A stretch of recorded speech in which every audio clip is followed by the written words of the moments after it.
Saudara, berawal dari tugas kuliah untuk memberikan edukasi dan pelatihan tentang media tanam, seorang santri di Madiun, Jawa Timur berhasil mengembangkan bisnis tanaman hias dengan metode kokedama.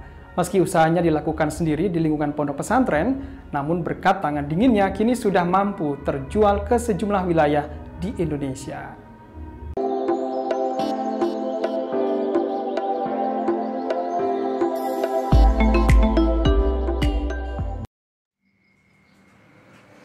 Inilah sebagian jenis tanaman hias yang ada di Pondok Pesantren Salafiyah Al-Hikmah Sembungan, Kelurahan Rejomulyo, Kecamatan Kartoharjo, Kota Madiun, Jawa Timur. Di pondok ini ada berbagai macam tanaman hias yang sudah ditanam dengan metode kokedama. Di negara asalnya Jepang, kokedama merupakan teknik menanam dengan membungkus akar menggunakan tanah dan lumut kering, sehingga berbentuk bulat.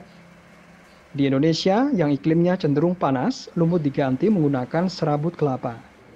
Meski diganti serabut kelapa, hasilnya cukup bagus dan kini sangat diminati warga yang tengah dilanda demam tanaman hias di tengah pandemi COVID-19.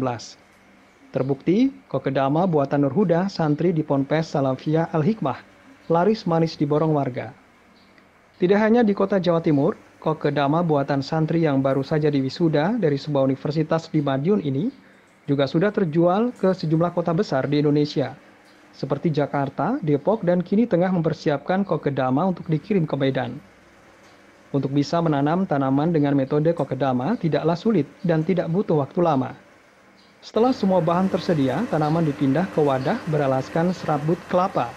Setelah itu tanaman dimasukkan dan dibentuk bulat menyerupai bola. COVID-19 ternyata tidak berdampak pada usahanya. Justru omset penjualan meningkat. Dari 100 tanaman sebelum pandemi, kini naik hampir 2 kali lipat di saat pandemi. Selain offline, pria berusia 24 tahun ini juga menjual secara online melalui media sosial. Permintaan pun datang dari berbagai kalangan, mulai anak muda hingga ibu rumah tangga. Pemasaran kita menggunakan via offline dan juga online.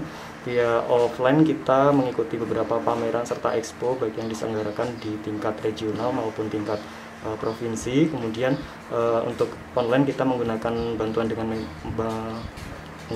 bantuan media sosial.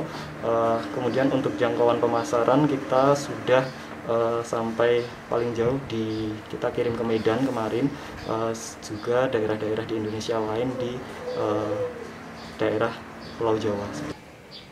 Untuk bisa seperti ini awalnya Huda menggunakan sebagian uang beasiswanya dari Kemenristek Dikti untuk membeli bahan baku setelah beasiswa yang didapat dirasa kurang memenuhi kebutuhan hidup sehari-hari. Namun saat ini Huda sudah bisa bernafas lega karena apa yang dikerjakan membuahkan hasil yang sangat luar biasa. Tim Liputan IBTV.